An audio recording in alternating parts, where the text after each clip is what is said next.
Dans le débat politique, l'usage des mots et le choix des mots portent énormément. On regarde ça. Ah, mais il y a un dictateur qui est arrivé, ça fait 1 an, il n'a pas encore convoqué ça. Il décide lui tout seul qui est un dictateur. S'il vous plaît. Mais quelqu'un qui ne convoque pas les S'il vous plaît. On peut se mettre.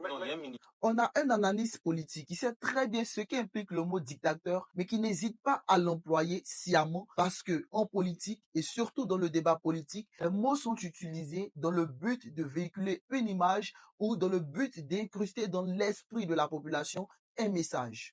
J'ai dit dictateur, pourquoi? Laissez-moi faire mon travail. Ah, je ne vais pas retirer. Cette image, elle peut être positive ou soit négative. Un parti qui a triché pour choisir son Attention au terme, monsieur. En disant par exemple que M. Thiam est un tricheur, cela peut amener le peuple à avoir une mauvaise image de lui. Tout en sachant que M. Thiam a des ambitions politiques pour la Côte d'Ivoire, cela le délégitime. S'il vous plaît, de retirer ce mot et d'avoir un vocabulaire moins agressif. Il aurait pu bien choisir un mot plus pacifique. On pourrait parler même de violation des textes. Je pouvais encore l'accepter parce qu'on a été quand même, on est parfois des présidents des jurys opaques. On sait ce que c'est qu'une tricherie.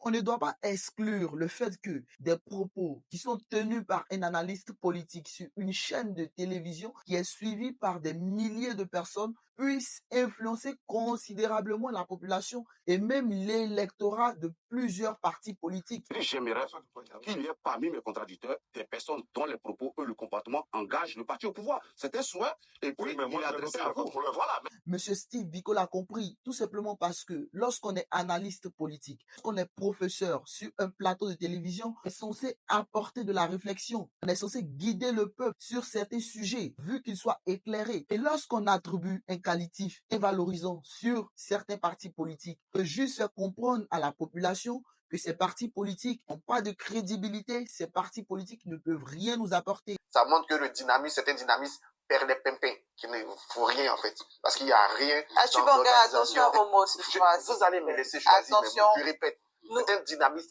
Pour le monsieur qui est assis chez lui à la maison, qui regarde cette émission, que des analystes politiques lui apportent de la réflexion, apportent de l'éclairage et qui entend ce genre de qualificatifs sur le parti pour lequel il entrevoyait voter, il se dira que ce parti n'est plus crédible. C'est pourquoi il faut faire très attention au narratif qui est utilisé par les hommes politiques, par les débatteurs politiques, afin de ne pas se faire berner facilement. Cela pourra nous permettre de faire de bons choix lorsqu'il s'agit de voter et de connaître véritablement la portée des mots utilisés par les débatteurs politiques. Car en politique, tout est fait exprès.